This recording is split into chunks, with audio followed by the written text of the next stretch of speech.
up crowd here tonight. I love it. Welcome everyone. I'm Tim McCarthy. I'm Schuyler, Bailar. Thank you so much. I'm really excited that y'all are here. Before I start, though, I wanted to take a quick moment of silence for a couple of reasons. There's been many people that we've lost recently.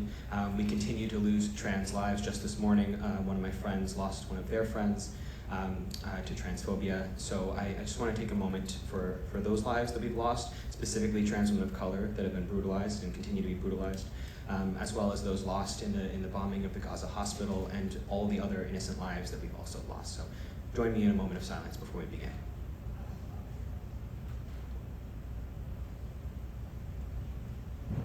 I'm going to start at the beginning because I like to go in order. So we're going to start with the introduction, and then we'll chat. Alrighty, so the introduction is titled, I Am Just Who I Am.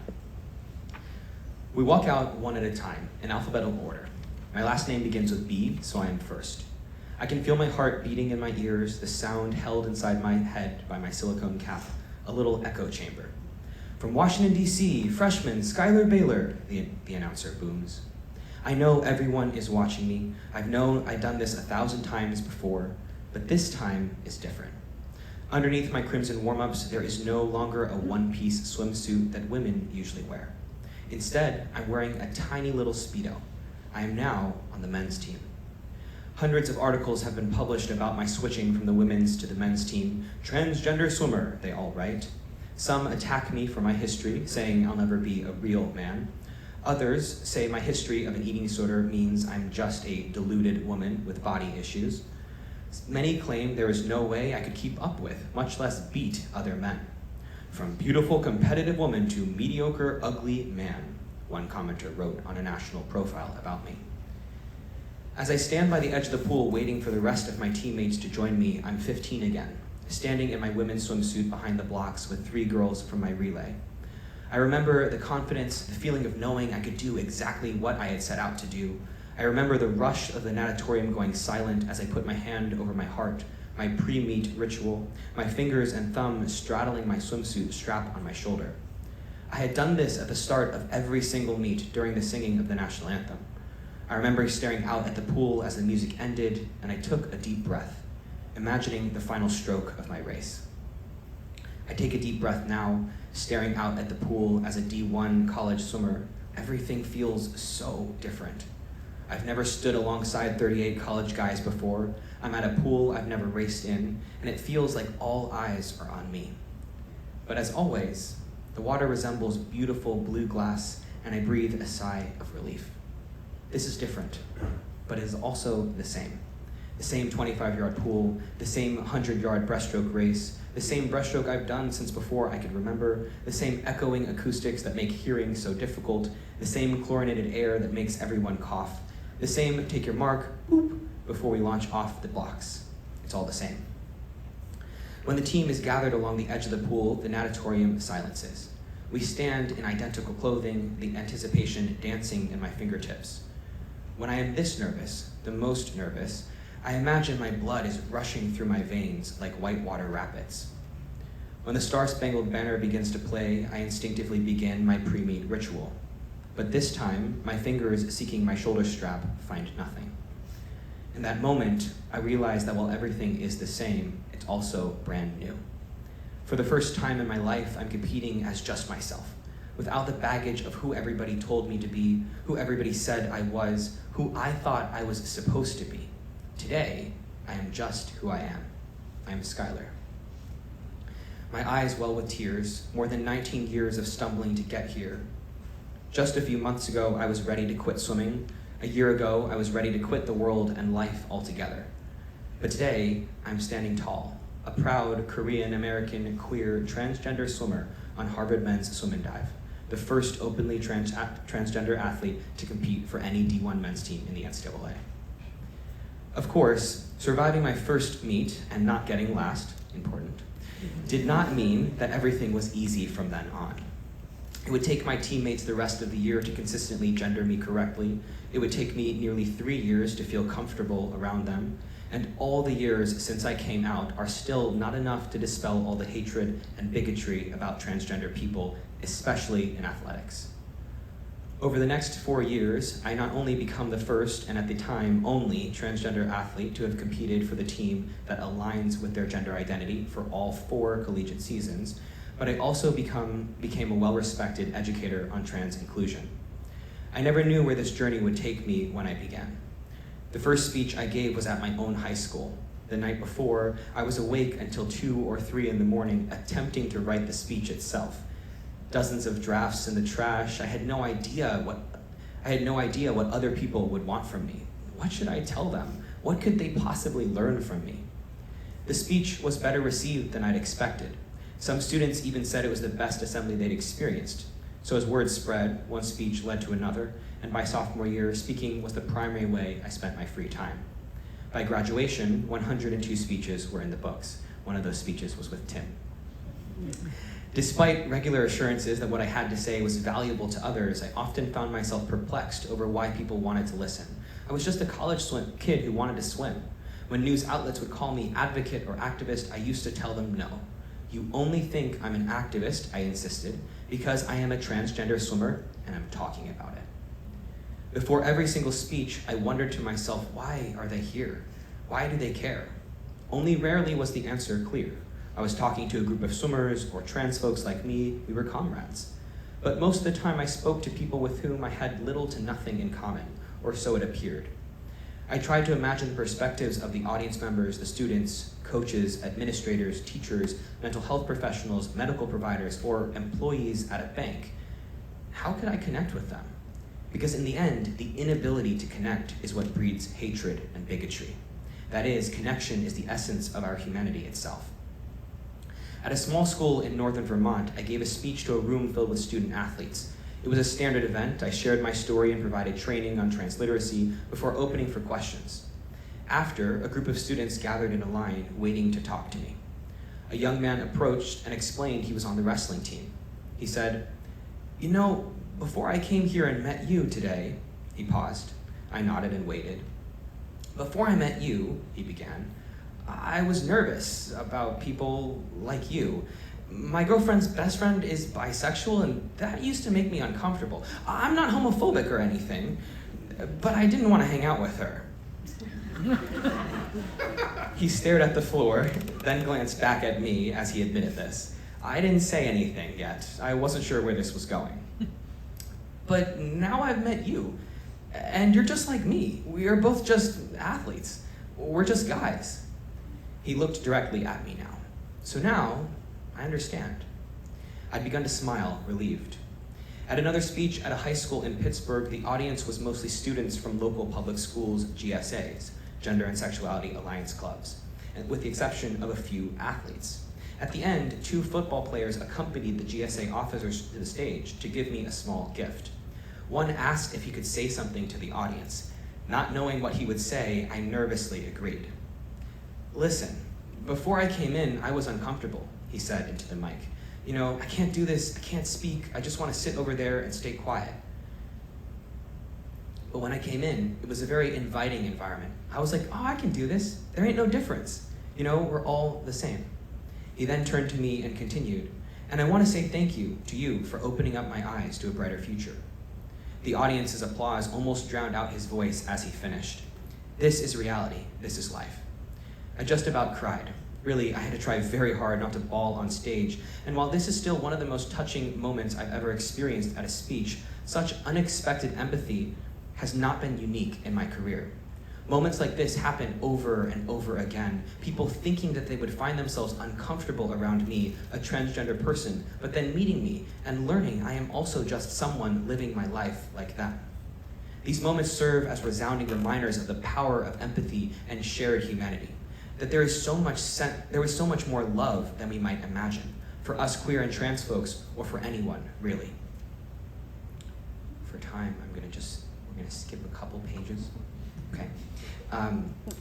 In 2020 and 2021, record-breaking numbers of anti-trans legislation were introduced in state governments around the United States.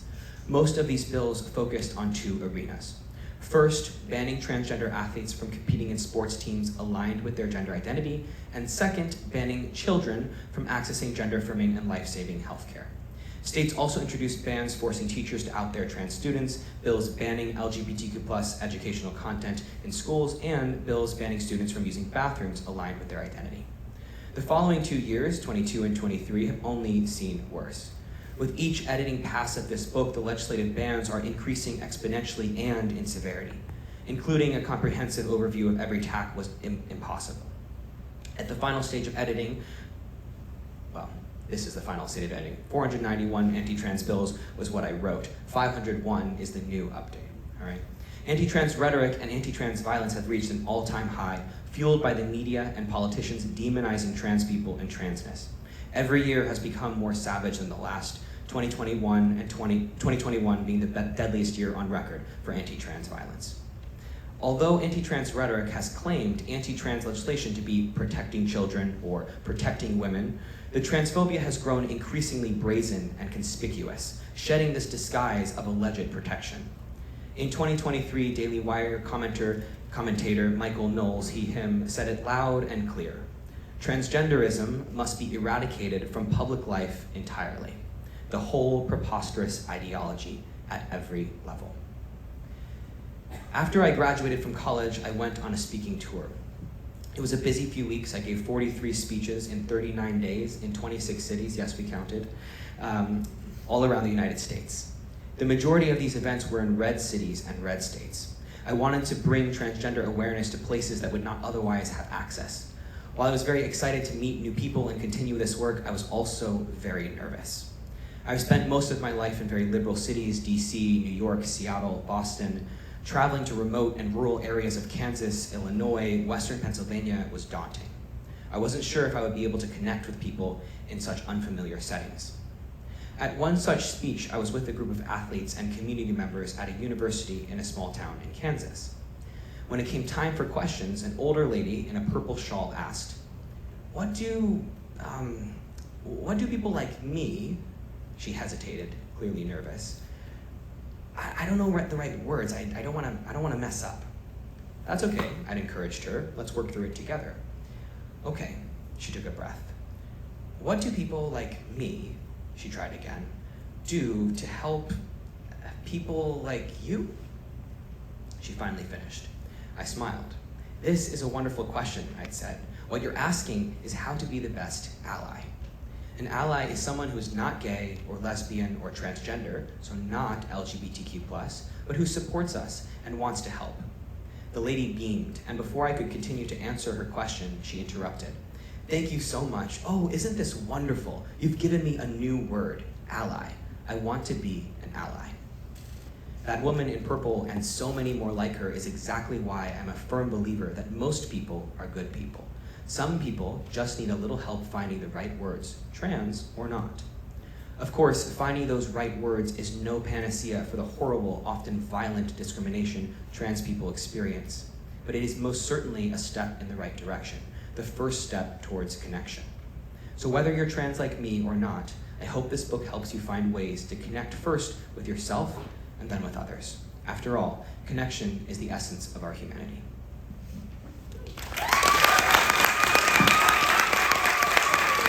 So I'm wondering about this book. Why you? Why this? Why now? That's a great question. Yeah, so I'll go the opposite direction. Why now? We have a massive amount of attention, right, on trans people right now, and specifically on gender. And despite the fact that everybody's talking about trans people, debating where we belong, debating our rights in bathrooms or sports or schools or healthcare or what have you, none of the issues actually are about trans people because all of the science supports us. So there's a bigger problem in this conversation that we're not paying attention to, and we need to actually break that open and look at the systemic powers, right, the systemic oppression really, that's fueling all of this anti-trans rhetoric, that's fueling a whole lot of other really anybody who isn't a cisgender straight white man rhetoric, right? So that's the why now, right? And this conversation has been building for a long time, but we're at a very pivotal moment right now.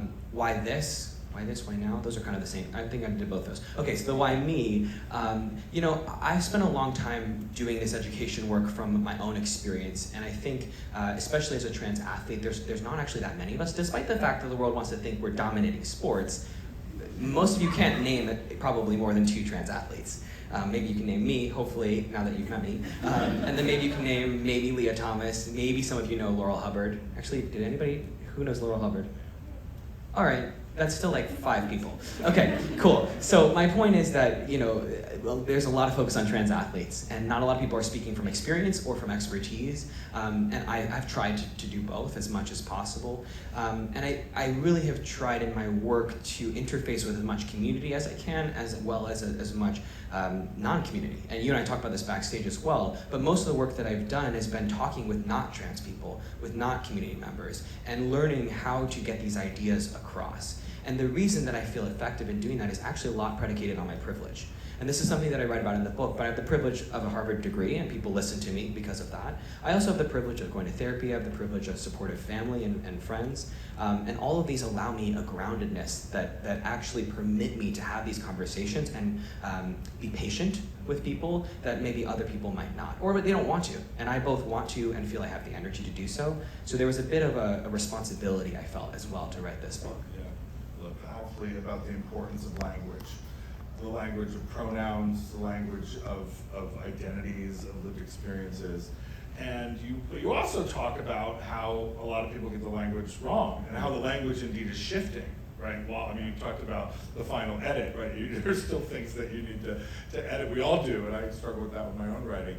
And so thinking about language and how important it is, particularly around gender identity and gender experience, how do you have the patience for the folks who get it wrong, for whatever reason, and then how do you help people understand how to get it right when we are really existing and living in this shifting moment? Absolutely. So I think being an ally or being committed to advocating for a community you're not a part of doesn't mean getting it right all the time.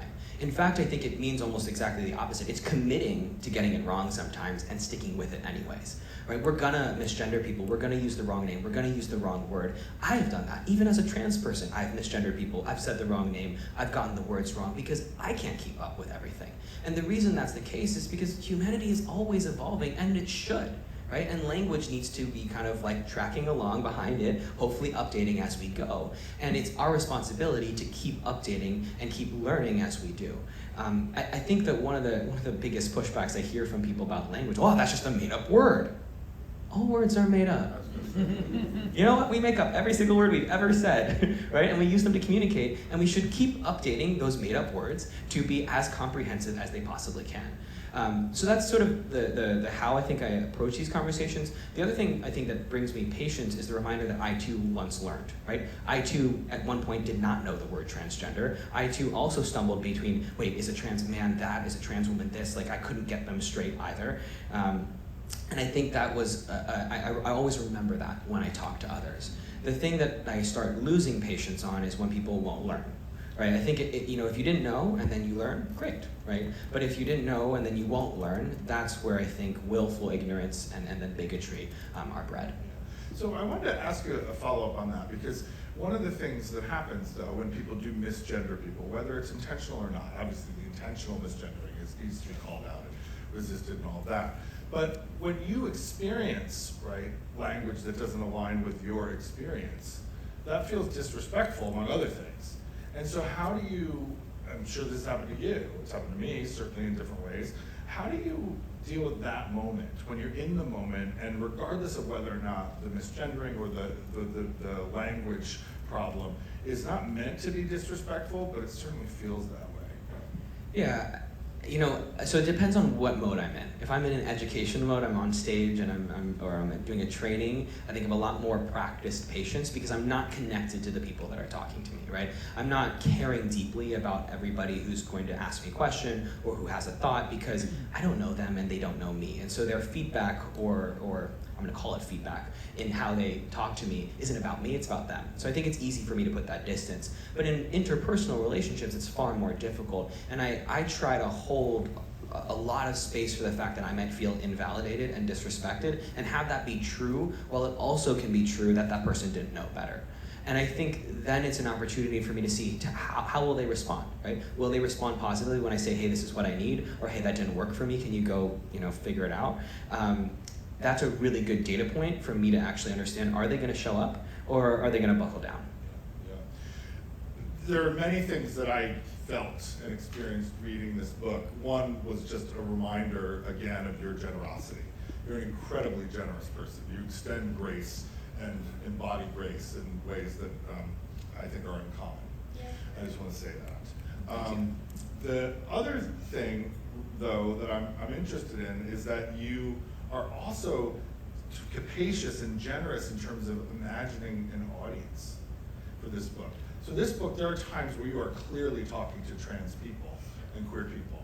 And then there are other times where you're talking to the woman in the purple scarf who couldn't find the word for ally.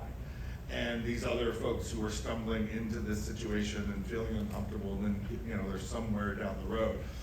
So as a writer, I want to talk to you about a writer. I think this is your first book, right? No, it's not your first book. This is first nonfiction. First nonfiction book, that's right, second book. Thank you. And but as a writer, and all writers, all communicators have to think about audience, and so you're pitching this and speaking to and appealing to a really capacious, heterogeneous, multifaceted audience. How do you keep that in balance, or how do you navigate that when clearly you also want to center transgender lives and lived experiences?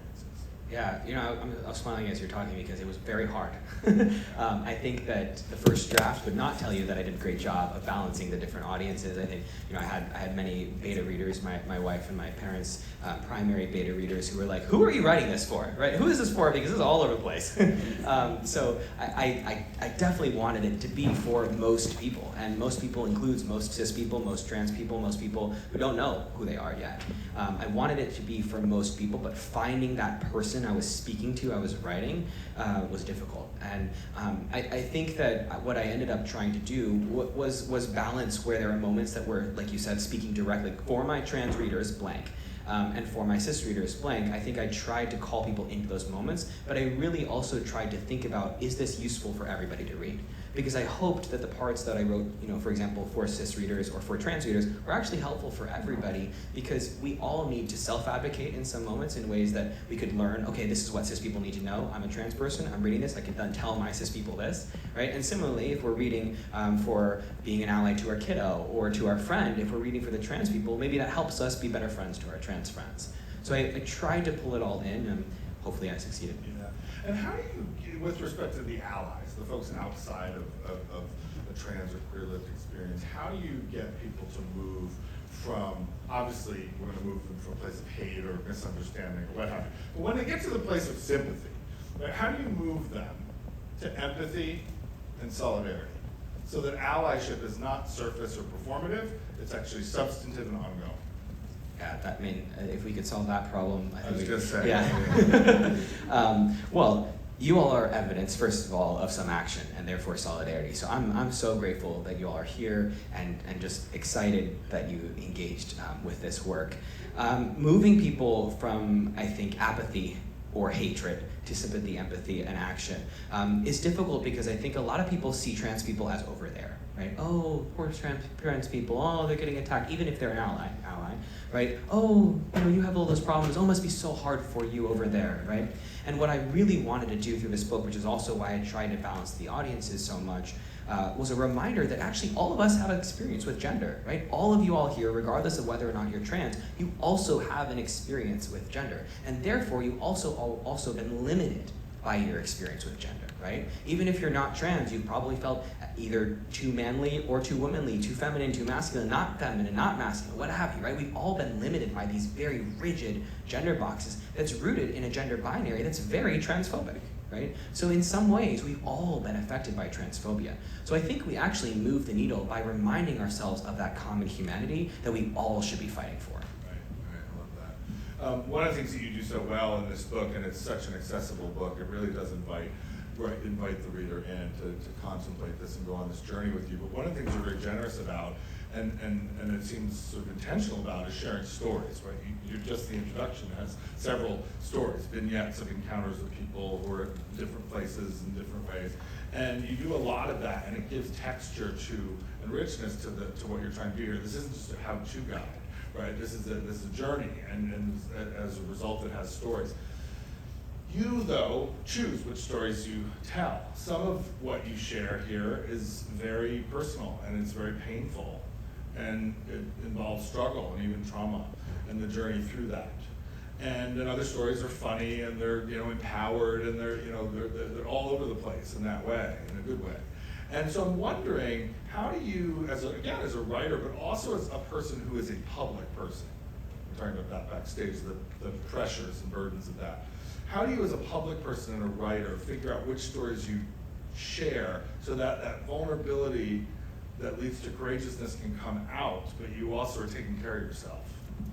I think that's something that I've struggled with over the years, and I think I used to think, I don't mind, sharing and sort of divulging these things, because I was so excited to be able to have these stories to tell, right? Especially in my journey in transness, people were like, how did you share your top surgery so vulnerably? How did you share about your testosterone and your transition so publicly? And I was like, I am so excited by this process. Like, why wouldn't I share it? And I think that was part of my process. It's been a long time since those moments. That was 8 years ago, and I think for me, I've really learned the value of privacy. Sometimes because I did the wrong thing and I shared too much and felt really vulnerable in a way that wasn't empowered. And I learned over time that there are pieces I have to keep for myself. And some of those pieces don't have to be meaningful, right, to other people. It could be, what I do on a Sunday afternoon that's boring that I just don't share. So if you are a longtime follower, I don't know if I have any followers from back when I was here at Harvard, I shared pretty much every single day a story or something that happened to me. Now I share very little about my daily life online. It took me 9 months to even mention that I'm married, and to share my wife with my world. And I did that with a lot of intention, because I really wanted to keep my life to myself. And even now, I don't share too much about Sarah and about our life together, because I want my life to be mine sometimes. Yeah, my husband often says, keep my name out your mouth when you're out there. Oops. Anyway, with all the love and attraction, of course. So when you're back at Harvard, which is a place of important growth and transformation, transition for you, and I'm wondering, this book clearly marks a passage of time and growth and so forth since you left here. So who's the Schuyler that's coming back to this place to launch this tour? You didn't tell me you were going to ask me this question. I know I did. Gosh, I think when I think about being 19, which is when all of this started, I did feel, I think, mature at the time. I knew a lot more about myself, I think, than a lot of my peers did, because I'd been in therapy residential therapy for 5 months prior. I had really thought about who I was for a long time in a way that I think we're not asked to do. We should be, by the way, but we're not, unless we go through the experiences that I did. And I started with a lot of that maturity, but there's a lot of the emotional maturity that I didn't have at the same time, and a lot of the experiences I felt very new and green on. I mean, I had never been on a men's team before, and then I started on the men's team in a college D1 team here, and it was hard, So what I hope is that I'm a more honest version of myself. Not that I ever lied back then, but there was so much that I was working through to be able to be present at the time that I don't think I allowed myself a lot of the difficulties that were there. And in writing this book, one of the things that I did, probably one of the most painful things I did, was I went back and I read my journals. I was a very avid journaler, still am, but not quite as much. And I would write everything down when I was in college. And sometimes I journal like from midnight until 3 in the morning, because it was part of how I processed. And I went back and read some of these moments, and they were very painful to read. And I don't think I got how painful they were at the time, And there's a specific moment, and I talk about it in the book, but all of my classmates essentially pushed me out of the living group that we were supposed to be living together with. And you'll have to read to get the full color of that moment. But it was really hard, and I felt like quitting, I felt like leaving, I felt like not existing. And the journal entry just has all of these words that I was thinking about myself, outcast, weird, horrible, never gonna belong. And I sobbed reading this now, because I think the perspective now versus then is so much I have much more compassion for myself. So I think, I don't know if that answers your question, but I think there's an honesty I hope that I have that I think helps me examine more of my flaws, helps me dive a little bit deeper into the pain that I didn't heal because I didn't make the time for. And hopefully, I think because of all those things, I'm more engaged with my community to be able to be a better, I don't want to say representative, but a better part of my community. There are book bans and curricular constraints and bathroom bills and don't say gay this and anti-drag bills and not letting trans athletes play sports and not letting trans people go to the bathroom where they want to go to the bathroom, all of these things. It's just endless and it's unrelenting. So we're living in a treacherous political environment in the United States and elsewhere as well, but here in the US for sure. And trans people in particular, transgender people, are in the crosshairs of the culture war. And so I wanted to ask you a two-part question about politics. The first part of the question is, why do you think this moment comes with such an anti-trans and anti-queer and anti-many things fever pitch? What is it about trans people in particular that causes so much stuff? And then I have a second question. Okay, well, wait, because I'm going to forget. Okay, so why trans people? I've thought about this a lot, and there's a money reason to some degree. The anti-marriage equality had a lot of money, and they didn't know what to do with it when marriage equality passed, and so I think it's very clearly funneled into this. That's like a financial question that I think is important, right? Because they are very well funded. Right? So that's important to recognize. But the other real reason, in my opinion, is something I've sort of come up with a framework, which is that trans people are an excellent scapegoat, an excellent target, an excellent victim of dividing the community. Because everybody is actually rallying around these cries that are kind of central and universal. For example, protect women, right? We can all agree that we should protect women. Protect children, we can all agree we can protect children. Even protect women's sports, we can all agree that we should do that. But these rallying cries have become signals for anti-trans rhetoric and really removal of body autonomy, right, and control of people who are marginalized, and actually everybody, but we'll get to that. My point is that it plays on a very base fear, right? You love something that you want to protect, and so you're fearful of the harm that could come to that, and then you're motivated to do something that protects that. And so the Republicans and the anti-trans politicians have figured this out, and they've aced it, right? They're excellent at this. They say, okay, you want to protect women? Great. Well, trans women threaten women. Therefore, we should ban trans women. Boom, easy, right? And so they're playing on the American public's very base, very valid fears to protect marginalized individuals, right? And at-risk individuals, women and children being primary categories of that. And the problem is that arguing with them, they've figured out how to then make it seem like you're arguing against protecting women and arguing against protecting children when we're not. Because the actual, that fear that they're using to stoke it, trans women being a threat or gender affirming care being some sort of threat, those are false, completely made up, right? They're lies. No science supports those things. But that doesn't matter because the fear has already taken hold. So why trans people? An easy target to be able to galvanize all of this hatred that really actually throws votes towards control, right, and power. And not control and power to women and children, but rather rich white men, right, who are not trans, of course. Yeah, because I'm saying they're also rolling back women's rights. They're not protecting LGBTQ children at all, right? The hypocrisy of the whole thing. Well, and the same bills, right? The 501 right now, anti-trans, anti-queer bills are written by like the same 9 politicians that are also writing anti-black bills, right? They're banning CRT, they're censoring Black History Month, they're adding voter restrictions specifically to attack black voting rights, right? They're rolling back reproductive justice. All of these things are happening at the same, exactly, at the same time. And if we miss that, we miss everything. Right, got to connect those dots. Thank you for that. So my second question of politics is, how do we beat them and win? Well, I think we can start by reading the book. Buy the book. A shameless self-plug. And then hit them. No, I'm joking. But really, yes, you can use it. No violence. No violence. Read the book. I wrote the book because I really do believe that if we can get people more context, there's a chance that we can win. Because what's happening right now is people have, again, their base fear and love that's fueling this transphobic action. But if we can give them in the middle, instead of a fear of trans women are a threat or trans people are a threat, and give them facts, trans people don't threaten anything, right? In fact, censoring and banning trans people threatens everything, then maybe we can actually come to a different conclusion. But I do think it's going to take a lot of people engaging with educational material, with trans stories, with trans authors, with community to understand and really humanize these stories, because otherwise we're a statistic in the other room. Right? And we're so much a statistic that they're using it in comments against me. The amount of times in my comments people say, oh, you're going to become the 41. What do they mean? 41% of trans people attempt or commit suicide.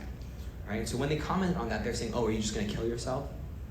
So we need to understand, right, the gravity of these moments and the need for all of you all here to step into this fight, especially if you're not trans. Because the reality is that the people who are going to buy the book are the people who are going to buy the book, right? What do I mean by that? They're people who are already somewhat engaged. You can't force somebody to read a book. I guess you could try, but that might not go well, right? And so the people who actually need to read the book are the ones that would never buy it. And so your job, and I think our job as people in any kind of fight, is to bring more people into it. And that, again, breeds more empathy into actual solidarity and action. Yeah, not to reserve the energy I have to educate for the moments that require it the most, and then I try not to do it elsewhere. So sometimes that means I'm a little too impatient at home, and I need to work on that, but I think a lot of it is, where can I put this energy that's most effective? And I talk about this a little bit in the book just to give people tangible skills, but I think that there's a difference between trying really hard to change somebody and knowing how economical to be with your energy to change people, right? So I could use 100 units of energy to change one person who's never gonna change or who maybe might change, right? Or I could use 1 unit on 100 people, right? Each 1 unit. That's how math works, right? Yeah. Okay, 1 unit on 100 people, and then I could change those people, right? And then I've got 100 people who are going to be allies, as opposed to 1 person who has a 1% chance of being an ally. So I have also, I think, over the years, figured out when's the moment where I'm going to give up, right? And that's an important moment, and I'm not great at it, I'll be honest. Sometimes I spend 100 units on 1 person, and who knows what happens. But I have to really pull myself backwards, because I need to be able to use energy when it actually is going to make a difference. The question, if I may try to paraphrase, is what advice do you have for members of the transgender community that may not be out, right, that may feel like the pressures of society or the categories that people force people to be in are not working for them, and it is preventing that kind of expression? That was a terrible paraphrasing of that question. What do we do with people? What do we do with people who don't conform, right? And how can we be allies to those trans folks who might not conform visually or otherwise? And how can a trans person who doesn't conform navigate the world? So much better, It's okay. This is one I've been asked once or twice, so I've heard the question before. So I think it's a great question, and I think what I want to start with naming is I am somebody who most people perceive as somebody who's conformed, right? I present in a sort of stereotypically masculine way. I dress in a stereotypically masculine way, right? People usually don't have a problem using my pronouns correctly just on the basis of how I look. They assume that I'm a man, and that's that. The reason I'm saying that is because I think all of us need to understand the privilege that we have when we show up in a space, and that is a privilege that I have when I show up in a space. It's also an erasure, right? Because I'm not assumed to be trans, and there's often a moment where I want to disclose that I'm trans because it's an important part of my identity, and people don't assume it from me, and that's always an interesting sort of coming out moment. Now, when we think about the sort of what conformity lends you, there's erasure and then there's privilege, right? So privilege really means safety. And then if we think of non-conformity, whatever that means, I want to name that saying non-conformity feels also incomprehensive, right? Because the reality is that everybody is a different person and everybody has many different ways of being themselves. But we see sort of societal boxes, right? When we don't fit boxes, I think there's a couple main things that I think about being skills to help oneself, which is that for me, authenticity is for me. It's not for other people, and I think we are taught authenticity is sharing yourself with other people. No, that's sharing my authenticity with other people. And there's a difference between me giving my authenticity with people and knowing that my authenticity is mine. So when I talk to people who might struggle a little bit more with how other people perceive them, I want them to prioritize their own authenticity, and then they get to decide who they invite into that, right? And I think as allies to folks who might not be conforming for, in whatever way, that's something also to remember. They get to have their own life in their own way, and we need to let people express themselves in the ways that they need to, and then we can have our own feelings about it, right? That's actually true. If you have a feeling about how somebody dresses, you have that feeling, right? I'm not gonna tell you how not to feel some way about about somebody who you perceive as masculine wearing a dress, if that strikes you as weird, you're allowed to feel that way. Your actions, you should mitigate, right? Just because you feel something doesn't mean you should act a certain way. And I'm a really big proponent of validating the feeling while also asking you to dissect why that feeling came up, but then not acting based solely on the feeling. Yeah. I will say writing this book was hard, and it was harder than I expected, and I think part of that is because I procrastinated and I had 1 month to write it. So that was a bit on my fault. Wow, you wrote this in one month? Okay. I really, July was when I was supposed to start, and it was due in October, and I started in September. It was a disaster. Anyways, okay, so it was very hard to write it. Don't worry, I went back, we edited it again. It wasn't actually literally only written in a month. I would say the most joyous parts were actually once I did get it on paper, and I felt like my ideas were pseudo-organized, that I could then start organizing what was there. That was a really joyous moment. This is a very nerdy writer thing, as more than a trans joy thing. But I think reflecting back, actually, in a more semantic sense, reflecting back on how far I had come and how far I've seen people come was really joyous to me. Because I think it's really easy right now to see the world landscape for trans people and think that we're going backwards. And legislatively, we are. I'm not gonna lie, I don't wanna sugarcoat anything, we're actively going backwards. People do not have rights now that they did 8 to 10 years ago. So we are going backwards in that sense, but there are so many more allies out there, right? I actually explain the word transgender less these days than I used to. Now sometimes I have to explain it because people think they know what it means and they don't. But there is more allyship than I've ever seen before. And it consistently surprises me how ready people are to learn once they're given the opportunity. And I think that goes back to what we do when people get it wrong, what we do when people don't understand. It is very valid to get angry, to feel disrespected, to be upset, and I want to hold all the space in the world for trans folks who are like, I'm fucking done with this shit, right? Excuse my language. Am I allowed to curse here? Probably. Oh God, yes. Yeah. Okay, so we have to hold that space, right, for those people, and I've seen so many people shift that I know it's possible, and I have so much faith that everybody has the capacity to do that shifting, and that brings me so much joy, and honestly, radical trans joy, because in this world, there's not a lot of feelings of trans joy that I think we would assume that I'd have, but there is joy, and that's what makes it radical, in my opinion. We have time.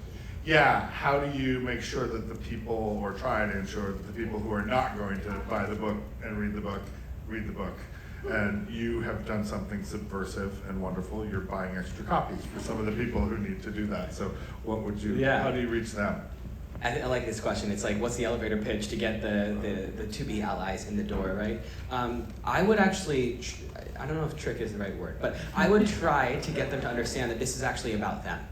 And what I mean by that is people, again, they think trans people are over there and then nothing's gonna resonate with them.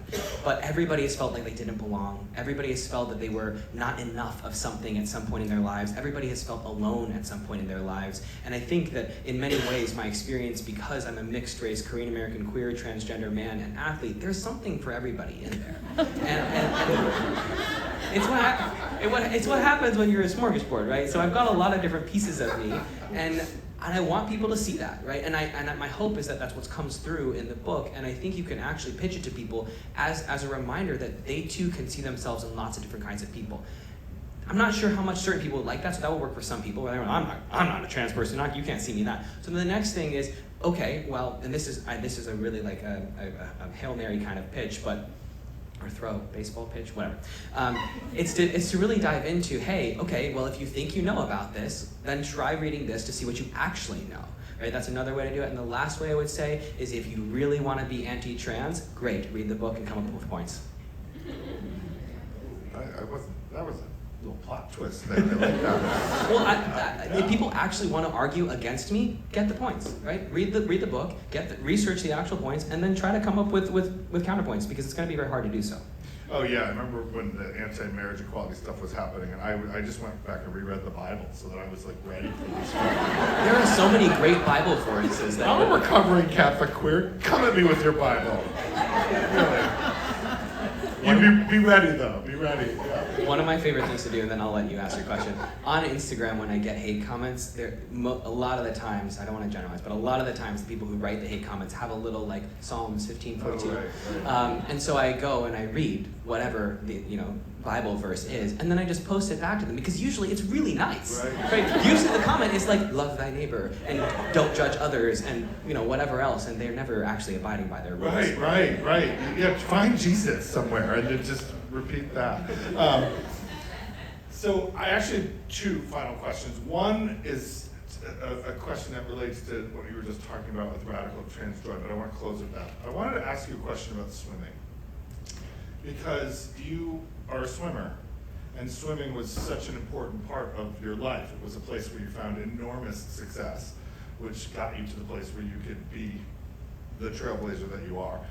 And it also was a place of solace. Some of the most beautiful line, I was an athlete, I wasn't a swimmer, but I was an athlete too, and the way that you described the surface of the water and the first feeling when you crack the water and when the boot goes off, right, was really, it moved me. And yet, swimming also was a place of social conflict for you during this particular trans journey. And so I'm wondering, first, do you still swim? And what's your relationship with the water? I would love to keep swimming. I don't swim frequently anymore. Swimming has been the biggest part of my life for as long as I can remember, and it still is the case, even though I haven't competed for 4 years, 5 years. Swimming, I think, was this place of, like you said, solace and conflict, but under the water, it was mostly solace. And I think, actually, in many ways, it was a place I disconnected from my body, which is interesting, because I think sports are where we connect with our bodies in many ways. But swimming was also a place where I didn't have to be a body, where I didn't have to have a gender, where I didn't have to do anything but swim. And it was almost as if I became just the motion of swimming, the act of swimming, as opposed to a person doing the swimming. Swimming is something that I crave, that I love. It's one of the places that whenever my therapist asks me, like, what do you need, I always go to thinking of being in the water. And the reason I don't swim is because I tore, actually, overuse injuries. I tore 3 things in my shoulder, and swimming just isn't feasible for me right now. That's a logistical reason. But the other reason is because I did actually get tired of looking at a black line for 20 hours a week, for 10 times a week as well. And I've actually tried to find, and this is where I think your actually second question comes in about radical trans joy. I've been trying to find different ways to connect with my body, because I think that while swimming is something I will always revere, and it will always be a safe place for me to dive into the water, there is a complicated relationship to the sport of swimming and to succeeding in swimming. There's a pressure to do it a certain way. And so I've actually become, dare I say it, running, which is very hard. I don't know if any of y'all are runners, but I am not a runner. And it's been this beautiful, though, difficult, painful journey of me trying to embody myself once again. And I think every time we have the opportunity to be embodied, whatever we may do, there's an opportunity to connect with one's body. And I think for me, especially as a trans person who's gone in and out of feeling connected with his body, this is a constant place that I find trans joy. And if you see like a shirtless guy with a big scar across his chest running around, that's me. Because I also never wear a shirt, because I have like fought for so long to be able, right, to be in my body. So the answer to your question is no, I don't swim consistently anymore, but it's exercise and connection with my body that has always remained a constant, and I think always will. Yeah, I used to be a runner, now I'm a waddler. Can I ask you a question about the translation of radical trans joy in the world? Like, you talked about it as a very personal experience, as one that you have had in all these different ways. But how does radical trans joy sort of translate and flow and liberate everyone? Yeah. So I actually like to think about radical trans joy as revolutionary. And the reason is because there are so many forces in the world right now that don't want trans people to feel joy, right? That don't want trans people to exist altogether. And so for me to feel joy, I think that's one of the sort of like the essences of me connecting with myself, right? In the intro I write, connection is the essence of humanity. Well, connection is also how I connect with myself, is my essence of my own humanity.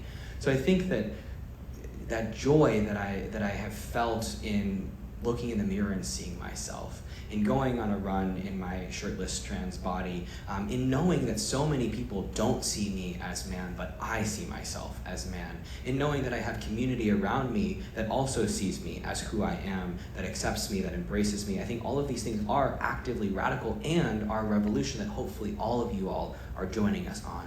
And I think it transcends trans people because it says, hey, anybody can be exactly who they are and still be able to do all the things that they love and still be able to be loved. And I think that, to me, is really the core of radical trans joy, is that it really is for everybody.